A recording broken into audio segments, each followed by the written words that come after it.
devo dire che io avevo anche apprezzato il tentativo del capogruppo Villanova di costruire, pur nella difficoltà di un tema complesso e discusso, un punto d'incontro su cui, al netto della memoria personale, della convinzione personale di ciascuno, questo Consiglio potesse raccogliere l'eredità che l'istituzione del Giorno della Memoria ha posto come responsabilità in capo a ciascuno di noi.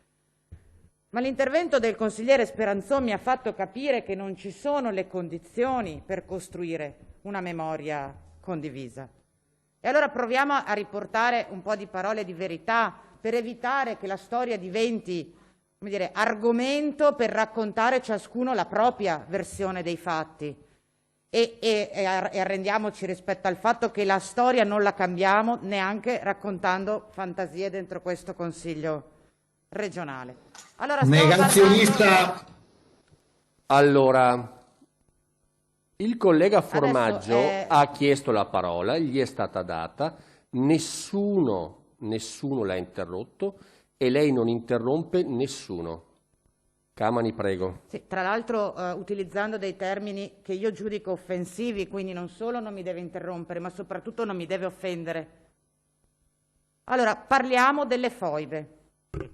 Alla fine della guerra, sul confine orientale italiano, l'esercito partigiano comunista jugoslavo, avanzando in un territorio che stava conquistando perché da molti anni era occupato da italiani, fa fuggire una parte di popolo da cui l'esodo, che ha segnato profondamente non solo la partenza da quei territori ma l'arrivo, come ha raccontato il consigliere Villanova, e uccidendo migliaia di italiani civili, molti dei quali nulla avevano fatto rispetto alle angherie che i fascisti nei 20 anni precedenti avevano inferto agli jugoslavi, e quindi dico uccide migliaia di italiani gettando i corpi nelle fosse, foibe, talmente profonde che oggi non siamo neppure in grado di sapere esattamente quante migliaia di persone giacciono in fondo a quelle fosse.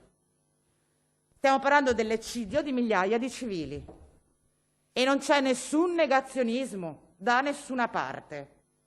E questa è la storia e la verità su cui, consigliere capogruppo Villanova, potremmo costruire una responsabilità generale, nazionale e anche di questo territorio della nostra regione che confina e che per anni ha subito e subirà con particolare gravità questa storia.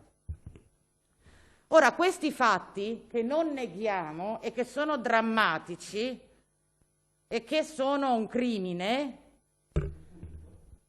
non cambiano la storia e l'esito della storia, perché i partigiani comunisti jugoslavi stavano combattendo contro il regime nazi fascista e proprio per questo negli anni si è prodotta proprio una rimozione di questo pezzo di storia, perché fa parte, come dire, della tendenza che di fronte a una divisione per schemi tra chi stava dalla parte giusta e chi stava dalla parte sbagliata, si fa fatica a riconoscere che chi anche stava dalla parte giusta ha commesso un crimine tanto grave. Ed ecco perché secondo me è giusto il giorno del ricordo, perché ci porta a dire che anche i vincitori hanno commesso delle atrocità e solo perché sono vincitori, solo perché stavano dalla parte giusta, noi non possiamo non vedere quelle atrocità, non ricordarle e non sottolinearne la gravità. E quindi giusto il giorno del ricordo, perché non è detto che perché si combatteva dalla parte giusta ci si poteva permettere queste azioni. E quindi è giusto ricordare. Ma peggio dell'oblio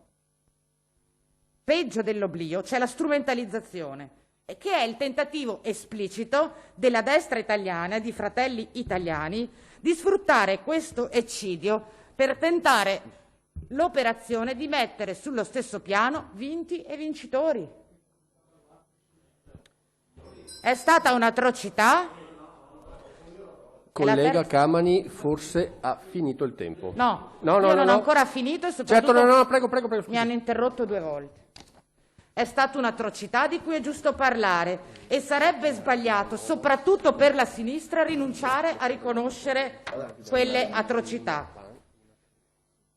Però ciò che ci deve interessare, colleghi consiglieri, è la verità e non piegare la verità o la storia per giustificare i crimini che la parte sbagliata ha commesso. Perché la destra vuole mettere al centro del discorso pubblico le foibe, non perché abbia un particolare interesse agli italiani del Friuli Venezia Giulia, ma per tentare di dimostrare che partigiani e fascisti, comunisti e fascisti, stanno sullo stesso piano. La invito a chiudere, grazie. Chiudo. E certamente le foibe, nel clima della Seconda Guerra Mondiale, hanno rappresentato un crimine, ma nulla c'entrano con il valore, con l'importanza e con la correttezza dei partigiani comunisti italiani.